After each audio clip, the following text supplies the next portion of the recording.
ফেব্রুয়ারির প্রথমার্ধে নির্বাচন হবে মহোৎসবের, এর মাধ্যমে নবজন্ম হবে জাতির, বলেছেন প্রধান উপদেষ্টা ডক্টর মোহাম্মদ ইউনূস। জুলাই সনদ বাস্তবায়ন প্রক্রিয়া নিয়ে কাটেনি মতপার্থক্য, সংবিধান সংশোধনের সনদ যেন বাধা না হয় দাবি বিএনপির, সংবিধানের সংযুক্তি চায় জামায়াত ও এনসিপি।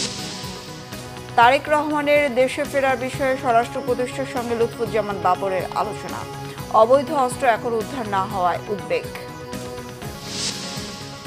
কেন্দ্রীয় শহীদ মিনারে লালন সম্রাজ্ঞী ফরিদা পারভিনকে সর্বস্তরের মানুষের শেষ শ্রদ্ধা, কুষ্টিয়ায় দাফন সম্পন্ন। দেখছিলেন ক্রাউন সিমেন্ট সংবাদ শিরোনাম, এবার বিস্তারিত। প্রধান উপদেষ্টা অধ্যাপক ডক্টর মোহাম্মদ ইউনূস বলেছেন, ফেব্রুয়ারির প্রথমার্ধেই অনুষ্ঠিত হবে ত্রয়োদশ জাতীয় সংসদ নির্বাচন।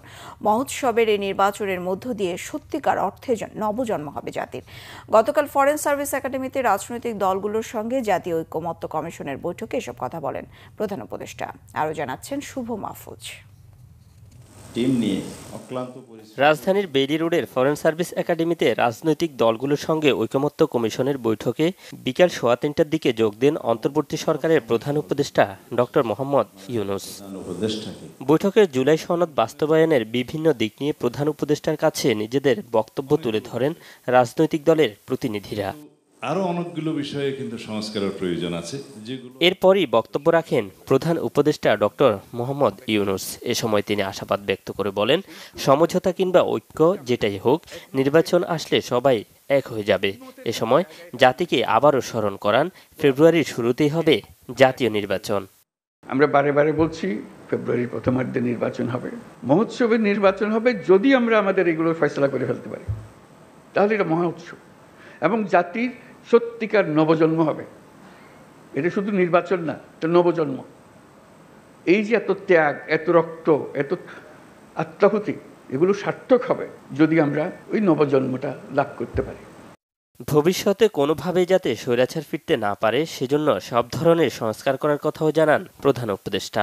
আমাদের এত সংস্কার কেন দরকার হচ্ছে সব পথঘাট বন্ধ করা, স্বৈরাচার আর কোনো দিক থেকে যেন বাইরে আসতে না পারে আমাদের। এইটি আর কিচ্ছু না, বাকিটা আমরা জানি। স্বৈরাচারের রাস্তাগুলো বন্ধ করে দেওয়া, প্রত্যেকটা, কোনো দিক থেকে সে যেন আর বাইরে না পারে। তো সেই স্বৈরাচারকে বন্ধ করতে হলে আমাদেরকে সব একমত হয়ে এটা করতে হবে। দ্বিমতের কোনো জায়গা এখানে নাই। আমরা অনেক কথা বলতে পারি, কিন্তু দ্বিমত করে সমাপ্ত করতে পারবো না। আমার একান্ত আবেদন, যখনই আপনি এই সনদ করবেন, কোলাকুলি করে যে হ্যাঁ আমরা একমত হয়ে গেছি, তাহলে নির্বাচন ইত্যাদি সব সার্থক হবে। নতুন বাংলাদেশ বিনির্মাণে রাজনৈতিক দলগুলোকে সমঝোতায় আসার বিকল্প নেই বলেও জানান প্রধান উপদেষ্টা ডক্টর মোহাম্মদ ইউনূস। শুভ মাহফুজ, বাংলা ভিশন, ঢাকা। জুলাই সনদ বাস্তবায়নে রাজনৈতিক দলগুলোর যুক্তি তর্ক এখন চূড়ান্ত পর্যায়ে। সবাই জুলাই সনদকে শক্তিশালী করতে চাইলেও এর বাস্তবায়নের প্রক্রিয়া পদ্ধতি নিয়ে মতপার্থক্য এখনো কাটেনি তাদের। জুলাই সনদ যেন সংবিধান সংশোধনে আইনি বাধা হয়ে না দাঁড়ায়, সেদিকে লক্ষ্য রাখার তাগিদ বিএনপির। জামায়াত ও এনসিপি চায় সনদকে সংবিধানের সাথে যুক্ত করে দিতে। আরও জানাচ্ছেন ফরুক বাবু। রাজনীতির নানা সংকট কাটিয়ে অবশেষে জাতীয় জুলাই সনদের খসড়া দৃশ্যমান। খসড়ার সাথে একমত রাজনীতিকরা তর্ক বাস্তবায়নের পদ্ধতি নিয়ে। জুলাই সনদের আইনি বাধ্যবাধকতা এবং সংবিধানের সংযুক্তিতে টেকসই, এই দুইটি দিক নিয়ে তর্ক রাজনৈতিক দলগুলোর মধ্যে। রবিবার ফরেন সার্ভিস একাডেমিতে এ নিয়ে রাজনৈতিক দলগুলোর সাথে জাতীয় ঐকমত্য কমিশনের তৃতীয় ধাপের সংলাপে দ্বিতীয় দিনের বৈঠক শেষে নিজেদের মতামত জানায় রাজনৈতিক দলগুলো। জুলাই সনদে সই করতে বিএনপি প্রস্তুত, এমন কথা আবারও জানিয়ে দলটির স্থায়ী কমিটির সদস্য সালাহ উদ্দিন আহমেদ জানান, জাতির কাছে জুলাই সনদ যেন প্রশ্নবিদ্ধ না হয় সেজন্য সুপ্রিম কোর্টের পরামর্শ নেওয়া যায়। নির্বাচনকে সংস্কার ও বিচারের সম্মুখীন না করার পরামর্শও তার। আমরা জোর দিয়ে বলেছি যে আগামী ফেব্রুয়ারির প্রথমার্ধে অবশ্যই নির্বাচন অনুষ্ঠান হতে হবে, এটার কোনো বিকল্প নাই। এবং নির্বাচন কোনো কিছুর উপরে কন্ডিশনাল নয়, নির্ভরশীল নয়। সংস্কার এবং বিচার, নির্বাচন, এটা পরস্পর একটা মিউচুয়ালি ইন্টারডিপেন্ডেন্ট কোনো বিষয় নয়। নির্বাচন হতেই হবে, সংস্কার চালু থাকবে, বিচার কার্যক্রম অব্যাহত থাকবে। যদি নির্বাচন অনুষ্ঠানে কোনো অনিশ্চয়তা দেখা দেয় কোনো না কোনোভাবে, তাহলে পরে সেটা আমাদের জাতীয় নিরাপত্তার জন্য হুমকি হবে, এমনকি সেটা আঞ্চলিক নিরাপত্তার বিষয় হয়ে দাঁড়াবে। তবে জুলাই সনদের আঙ্গিকে নির্বাচনের তাগিদ এনসিপি এবং জামায়াত ইসলামীর। এনসিপি সদস্য সচিব আক্তার হোসেন বলেন, জুলাই সনদকে টেকসই করতে সংবিধান সংস্কারের সাথে যুক্ত করতে হবে। জামায়াতে ইসলামী চায় জুলাই সনদের আইন ভিত্তি দিয়েই ফেব্রুয়ারিতে নির্বাচন। বাংলাদেশকে মেনে নিয়েই কিন্তু সবাই রাজনীতি করছে, আমরাও তাই। সুতরাং এখানে পিছনের কথা আর টানার কোনো সুযোগ নাই। ওটা না মানলে বাংলাদেশকে তো অস্বীকার হয়ে যাবে। সুতরাং নির্বাচনের প্রশ্ন আসবে কীভাবে? আর জুলাইটার হুবহু এরকম না হলেও জন আকাঙ্ক্ষার জায়গায় এই স্পিরিটটা এমন জায়গায় উচ্চ পর্যায়ে চলে গেছে, যেটা ধারণ না করে ভবিষ্যতে আসলে রাজনৈতিক পথ চলা কঠিন। শহীদদের ত্যাগের কথা স্মরণে রেখে এবং নতুন বাংলাদেশ গঠনের প্রত্যয়ে রাজনৈতিক দলগুলো যেন টেকসইভাবে সংবিধানের সাথে সম্পর্কিত বিষয়গুলোকে বাস্তবায়নের বিষয়ে একমত আমরা হতে পারি, সে আশাবাদ আমরা রাখতে চাই। সনদ বাস্তবায়ন নিয়ে নির্বাচন যেন বাধাগ্রস্ত না হয়, সেদিকে নজর রাখার আহ্বান বিভিন্ন দলের নেতাদের। ভবিষ্যতে এটা উচ্চ আদালতে যাতে এটা চ্যালেঞ্জ না হয়, যাতে পুরো এটাকে এমনভাবে করতে আমরা চাই যাতে পরে উচ্চ আদালত অথবা নাগরিকদের কোনো তাদের কোনো অভিযোগের কারণে কোনো রিট পিটিশনের কারণের জন্য যাতে আবার উল্টে না যায়। ইতিমধ্যেই বেশ কয়েকটি বৈঠকের অনানুষ্ঠানিক বৈঠকের সিদ্ধান্ত হয়েছে, নিশ্চয়ই আলাপ আলোচনা হবে। একটা জাতীয় আকাঙ্ক্ষা এবং ম্যান্ডেট আমাদেরকে গণ অভ্যুত্থান দিয়েছে, সেটা মোতাবেক এই সনদটা আমরা বাস্তবায়ন করতে পারবো।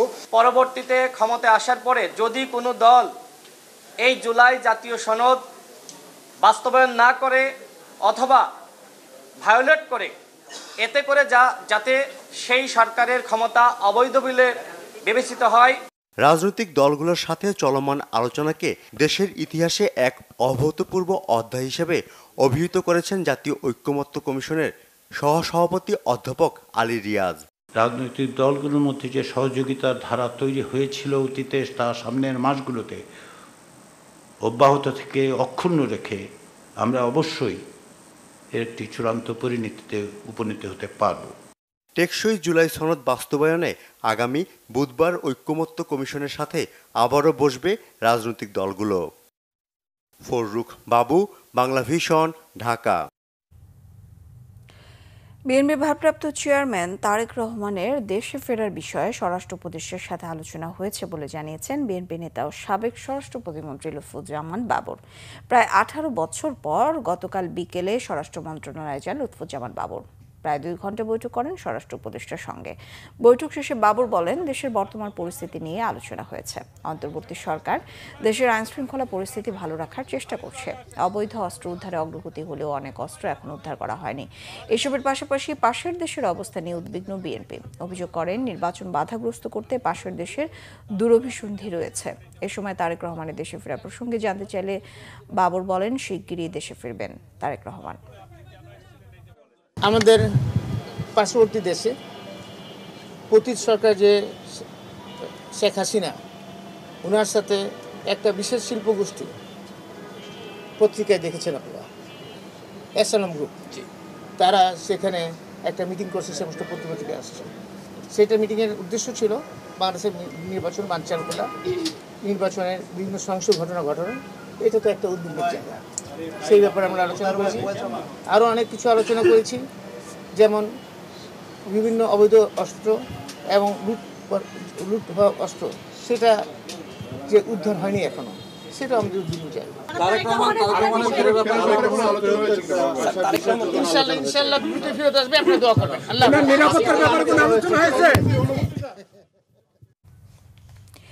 এদিকে বিএনপির সিনিয়র যুগ্ম মহাসচিব রুহুল কবির রিজভী বলেছেন, আওয়ামী লীগের পর জাতীয়তাবাদী শক্তিকে পরাজিত করতে নীল নকশা তৈরি করা হয়েছে রাষ্ট্র ও বিশ্ববিদ্যালয় মিলয়।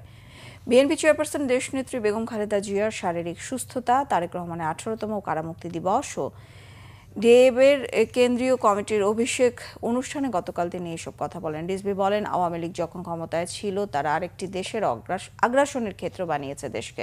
5 আগস্টের পর নানা ধরনের শক্তির উত্থান হয়েছে, যাদের অনেকেই লড়াই করেছে গণতন্ত্রের জন্য। বিএনপির নেতা বলেন, তারা গণতান্ত্রিক সংগ্রামে ছিলেন, কিন্তু তাদেরকে দেখলে মনে হবে আরেকটি দেশের কাউন্টার করতে চায়। সব মিলিয়ে কোনো একটা গভীর নীলনকশার তৈরি হচ্ছে কিনা, যে টার্গেট করে যেখানে জাতীয়তাবাদী শক্তিকে উঠতে আমরা আওয়ামী লীগকে তাড়িয়েছি, এখন এদেরকে ঘায়েল করতে হবে, এই একটা কোনো মাস্টার প্ল্যান করা হয়েছে কিনা সেটা আজকে মানুষকে ভাবিয়ে তুলেছে। তবে আমি এইটুকু বলতে চাই, যে শক্তিগুলার উত্থান আমরা দেখছি সেটা দেশের গণতন্ত্রের জন্যও বিপজ্জনক, গণতন্ত্রের চর্চার জন্য বিপজ্জনক। ঢাকা বিশ্ববিদ্যালয় কেন্দ্রীয় ছাত্র সংসদ ডাকসু নির্বাচনের পর পূর্ণাঙ্গ কার্যনির্বাহী পরিষদ নিয়ে প্রথম সভা অনুষ্ঠিত হয়েছে। এতে সভাপতিত্ব করেছেন ডাকসু সভাপতি ও বিশ্ববিদ্যালয়ের উপাচার্য ডক্টর নিয়াজ আহমেদ খান। রবিবার সকালে উপাচার্যের কার্যালয়ের সভায় সদ্য নির্বাচিত সহসভাপতি সাদিক কায়েম ও সাধারণ সম্পাদক SM ফরহাদ সহ পরিষদের অন্যান্যরা উপস্থিত ছিলেন। সভা শেষে সাংবাদিকদের সঙ্গে কথা বলেন ডাকসুর ভিপি সাদিক কায়েম। এ সময় নির্বাচনী প্রচারণার মতো এখনো ডোর টু ডোর শিক্ষার্থীদের কাছে যাবেন বলে জানান তিনি। ডাকসুর GS SM ফরহাদ বলেন, যে যেই মতেরই হোক না কেন সব শিক্ষার্থীর জন্য কাজ করবেন, তাদের কণ্ঠস্বর হতে চান। স্বল্প সময়ের মধ্যে সব সদস্যদের জন্য 1 বছরের নির্বাহী পরিকল্পনা প্রস্তুত করা হবে। জানান, সিনেট ভবনের সিন্ডিকেট সদস্য হিসেবে 5 জনকে পাঠানো হবে। ডাকসুর কোষাধ্যক্ষ কে হবেন তা নিয়ে আলোচনা করা হবে। আমরা যারা নির্বাচিত হয়েছি, আমরা বারবার বলছি, আমরা নেতা না, আমরা সবাই প্রতিনিধি। শিক্ষার্থীদের কাজ হচ্ছে আমাদেরকে প্রশ্ন করা, আর আমাদের কাজ হচ্ছে আমরা যে কমিটমেন্টগুলো দিয়েছি সেগুলো বাস্তবায়ন করা। আজকে থেকে আমরা শিক্ষার্থীদের প্রতিনিধি হয়ে যে মতেরই থাকি না কেন, যে দলের যে মতের যে চিন্তার পার্সোনাল যা থাকুক না কেন, আমরা সবকিছু পেছনে রেখে শিক্ষার্থীদের প্রতিনিধিত্ব করে শিক্ষার্থীদের ভয়েসগুলো রেজ করতে চাই। সংসদীয় আসনের সীমানা পুনর্বিন্যাসের প্রতিবাদে ফরিদপুরের ভাঙ্গায় হয়েছে সকাল সন্ধ্যা মহাসড়ক ও রেলপথ অবরোধ। এতে রবিবার সকাল থেকে বন্ধ ছিল রাজধানী ঢাকার সাথে দক্ষিণ পশ্চিমাঞ্চলের 21টি জেলার যান চলাচল। এদিকে পাবনা 1 আসনের সীমানা পুনর্বহালের দাবিতে বেড়া উপজেলায়ও হয়েছে সকাল সন্ধ্যা হরতাল সহ সড়ক ও নৌপথ অবরোধ কর্মসূচি। চরম দুর্ভোগের শিকার হন ওইসব অঞ্চলের যাত্রীরা। ফরিদপুরের ভাঙ্গায় সকাল থেকে কয়েকটি স্থানে গাছের গুঁড়ি ও টায়ার জ্বালিয়ে যান চলাচলের প্রতিবন্ধকতা তৈরি করা হয়। এতে রাজধানী ঢাকার সাথে দক্ষিণ পশ্চিমাঞ্চলের 21 জেলার যান চলাচল বন্ধ থাকায় চরম দুর্ভোগে পড়েন যাত্রীরা। এদিকে রাতে অবরোধে নেতৃত্ব দেওয়ার অভিযোগে ভাঙ্গার আলগি ইউনিয়নের চেয়ারম্যান মোহাম্মদ সিদ্দিক মিয়াকে আটক করা হয়েছে। সম্প্রতি নির্বাচন কমিশন ঘোষিত সংসদীয় আসনের সীমানা পুনর্বিন্যাস সংক্রান্ত গেজেট বাতিলের দাবিতে 5ম দিনের মতো এই অবরোধ ডাকা হয়। এদিকে ভাঙ্গা উপজেলা নির্বাহী কর্মকর্তা মোহাম্মদ মিজানুর রহমান বলেছেন, রবিবারের পর থেকে আর কাউকে অবরোধের নামে জনগণের দুর্ভোগ তৈরি করতে দেওয়া হবে না। রবিবার দুপুরে ভাঙ্গা উপজেলা নির্বাহী কর্মকর্তার কার্যালয়ে এক প্রেস ব্রিফিংয়ে তিনি এই তথ্য জানান। আইন শৃঙ্খলা বাহিনী এই যান চলাচল স্বাভাবিককরণে আজকে থেকে উদ্যোগ নিবে। আশা করছি এটির মাধ্যমে ভাঙ্গা উপজেলার যে স্বাভাবিক গতি প্রকৃতি যে আগের পর্যায়ে ছিল সেটি ফিরে আসবে। আমি অনুরোধ করব যারা রাস্তায় আন্দোলন করছে, যাদের মধ্যে ক্ষোভ আছে, যারা আন্দোলন করছে, আমি অনুরোধ করব মানুষের জীবনমানের যে স্বাভাবিককরণ, সেই স্বাভাবিককরণ যান চলাচল যদি উপযোগী হয় সেই জায়গায় আপনারা সহযোগিতা করবেন। অন্যদিকে বাগেরহাটের 4টি আসন পুনর্বহালের দাবিতে ডিসি অফিস ঘেরাও কর্মসূচি পালন করেছেন সর্বদলীয় নেতাকর্মীরা। সকাল থেকে জেলা প্রশাসকের কার্যালয় ও জেলা নির্বাচন অফিসের সামনে অবস্থান নিয়ে বিক্ষোভ করেন তারা। সোমবার থেকে 3 দিনের হরতালের কর্মসূচি রয়েছে বলেও জানান তারা। পাবনা 1 সংসদীয় আসন পুনর্বহালের দাবিতে বেড়ায় সকাল সন্ধ্যা হরতাল, সড়ক ও নৌপথ অবরোধ কর্মসূচি পালন করেছে সর্বদলীয় সংগ্রাম কমিটি। হরতাল সমর্থনকারীরা পাবনা ঢাকা মহাসড়কের বেড়া CNB মোড়ে রাস্তায় গুঁড়ি ফেলে ও টায়ার জ্বালিয়ে অবরোধ করে এবং বিভিন্ন মোড়ে হরতালের সমর্থনে মিছিল বের করে। Bangla vision news desk. এদিকে স্বরাষ্ট্র উপদেষ্টা জাহাঙ্গীর আলম চৌধুরী বলেছেন, ফরিদপুর ৪ আসন থেকে ভাঙ্গা উপজেলার আলগী ও হামেরদী ইউনিয়ন বাদ পড়ার প্রতিবাদে চলা আন্দোলনে কয়েকটি জেলার মানুষ দুর্ভোগে পড়েছেন। এটা কোনোভাবে বরদাস্ত করা হবে না। আন্দোলনকারীরা অবরোধ না তুলে নিলে আইনগত ব্যবস্থার হুঁশিয়ারি দেন তিনি। গতকাল সচিবালয় আইন শৃঙ্খলা সংক্রান্ত কোর কমিটির বৈঠক শেষে তিনি কথা বলেন। স্বরাষ্ট্র উপদেষ্টা আরও বলেন, এই দুটি ইউনিয়নে কতজন লোক, কতজন ভোটার, কিন্তু লাখ লাখ লোককে জিম্মি করে রাখা হয়েছে। এটা কোনো অবস্থায় বরদাস্ত করা হবে না। আইন প্রয়োগ করে ব্যবস্থা নেওয়া হবে বলে হুঁশিয়ারি দেন স্বরাষ্ট্র উপদেষ্টা। জনগণের কিন্তু ভোগান্তি হচ্ছে। এই দুইটা ইউনিয়নে কতজন লোক আর কতজন ভোটার আর কত প্রায় লাখ লাখ লোকের কিন্তু আপনি জিম্মি করে রাখছেন। এটা কিন্তু কোনো অবস্থায় বরদাস্ত করা হবে না। আমরা হয়তো এই আজকেই বিকালের মধ্যে যদি এটা তারা সমাধান না করে, আমরা আইন প্রয়োগের মাধ্যমে এটা করে দেব। তার যদি কোনো দাবি দেওয়া থাকে তারা প্রপার চ্যানেলে জানাবে, কিন্তু রাস্তা ব্লক করে জনগণকে ভোগান্তি করা এটা কিন্তু কোনো অবস্থায় আমার মনে গ্রহণযোগ্য না।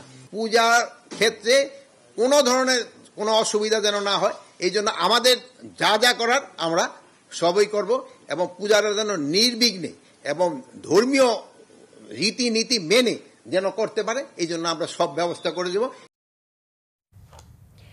বৃষ্টিস্নাত শহীদ মিনারে শেষ শ্রদ্ধা ভালোবাসায় সিক্ত হলেন লালন সঙ্গীতের কালজয়ী শিল্পী ফরিদা পারভিন।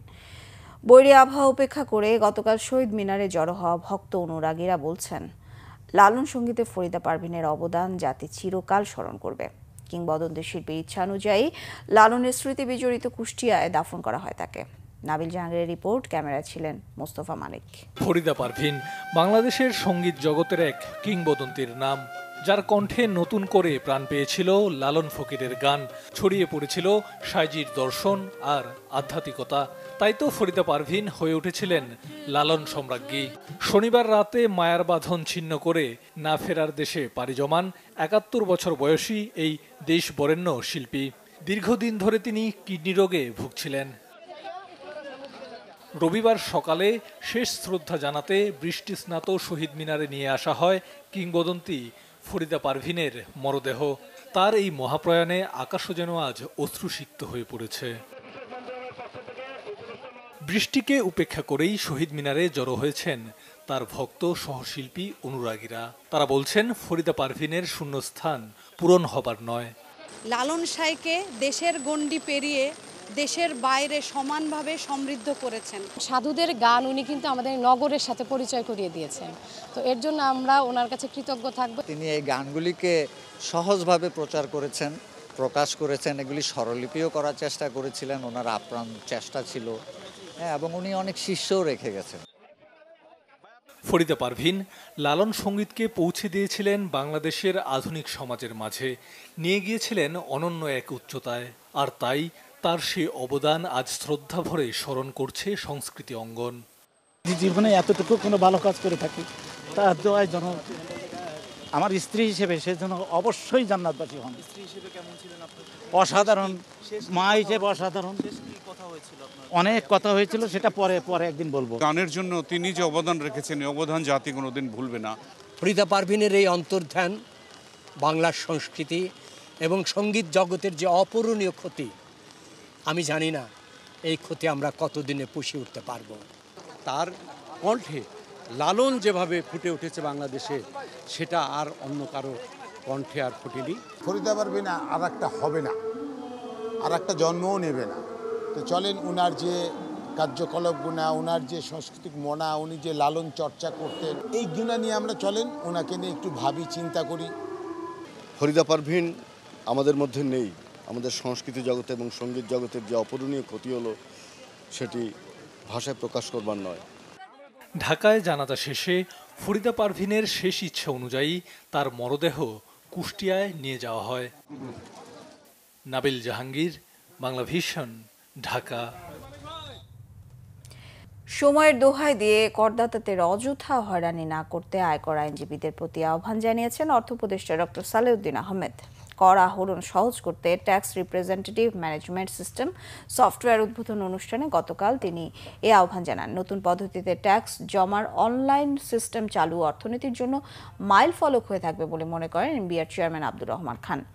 তিনি আরও জানান, ট্যাক্স দেওয়ার প্রক্রিয়া বেশ জটিল, তাই কর দেওয়ার পদ্ধতি সহজ করতে অনলাইনের পদ্ধতি চালু করা হয়। আগামী বছর থেকে কর্পোরেট ট্যাক্স প্রদানের বিষয়টিও অনলাইনে জমা বাধ্যতামূলক করা হবে। এ সময় কর আইনজীবীরা ট্যাক্স প্রদানে ওকালতনামা বাধ্যতামূলক করার দাবি জানান। জবাবে পদ্ধতি সহজ করার আশ্বাস দেন অর্থ উপদেষ্টা। কর প্রদানে ব্যক্তি বা প্রাতিষ্ঠানিক পর্যায়ে সেবার জন্য বেশি হারে ফি না নেওয়ার আহ্বান জানান অর্থ উপদেষ্টা। আপনারা যদি ক্লায়েন্টরে বলবেন আজকে আসো, কালকে আসো, পরশু আসো, এটা তো তার একটু হয়রানি হবে, তাই না? হ্যাঁ, যথাসম্ভব যখন আসতে করবেন এই জিনিসটা আপনাদের অনুরোধ রইল, কারণ ইটস ভেরি ইম্পর্টেন্ট। জজ সাহেবকে আড়ালে রাখেন বা অন্ধকারে রাখেন তো ডিফিকাল্ট, সেরকম আপনারা লয়ার সরকারকে একটু অন্ধকারে রেখেন না, আপনারা একটু সহায়তা করেন। তাতে কিন্তু একটা জিনিস, আপনাদের যে নিজস্ব স্বার্থ, আপনারা যদি এক্সপেডাইট করেন, ক্লায়েন্টকে বেশি সার্ভিস দেন, ডেফিনেটলি আপনার ইনকামও কমার কথা না। পৌরসভা বা বিভাগ করলেই যে এলাকার উন্নয়ন হবে, বড় উপকার হবে, এমন চিন্তা করা ভুল। বরং নানা ক্ষেত্রে ভোগান্তি ও অনিয়ম বাড়বে বলে মন্তব্য করেছেন সুজন সম্পাদক বদিউল আলম মজুমদার। গতকাল জাতীয় প্রেস ক্লাবে আয়োজিত নওয়াব ফয়জুন্নেসা কলেজ অ্যাসোসিয়েশনের আত্মপ্রকাশ অনুষ্ঠানে বদিউল আলম মজুমদার এসব কথা বলেন। তিনি বলেন, কুমিল্লা বিভাগ করার দাবি করেছেন অনেকেই। বিভাগ হলে সরকারি কর্মকর্তাদের সুবিধা হয়, কিন্তু সাধারণ মানুষের কোনো উন্নতির নিশ্চয়তা এতে করে দেয়া যাবে না। অতীতে দেখা গেছে পৌরসভার জন্য দাবি করেছেন বিভিন্ন পক্ষ, কিন্তু পরবর্তীতে সেই পৌরসভার বেতন না দেওয়ার সক্ষমতা ছিল না। নওয়াব ফয়জুন্নেসা কলেজকে বিশ্ববিদ্যালয় করার দাবির যৌক্তিকতা আছে বলে মনে করেন সুজন সম্পাদক। সংবাদ শেষ করব ক্রান্সিমের শিরোনামগুলো আরো একবার জানিয়ে। ফেব্রুয়ারি প্রথমার্ধে নির্বাচন হবে মহোৎসবের, এর মাধ্যমে নবজন্ম হবে জাতির, বলেছেন প্রধান উপদেষ্টা ডক্টর মোহাম্মদ ইউনূস। জুলাই সনদ বাস্তবায়ন প্রক্রিয়া নিয়ে কাটেনি মত পার্থক্য, সংবিধান সংশোধনের সনদ যেন বাধা না হয় দাবি বিএনপির, সংবিধানের সংযুক্তি চায় জামায়াত ও এনসিপি। তারেক রহমানের দেশে ফেরার বিষয়ে স্বরাষ্ট্র উপদেষ্টার সঙ্গে লুৎফুজ্জামান বাবরের আলোচনা, অবৈধ অস্ত্র এখন উদ্ধার না হওয়ায় উদ্বেগ। কেন্দ্রীয় শহীদ মিনারে লালন সম্রাজ্ঞী ফরিদা পারভিনকে সর্বস্তরে মানুষের শেষ শ্রদ্ধা, কুষ্টিয়ায় দাফন সম্পন্ন।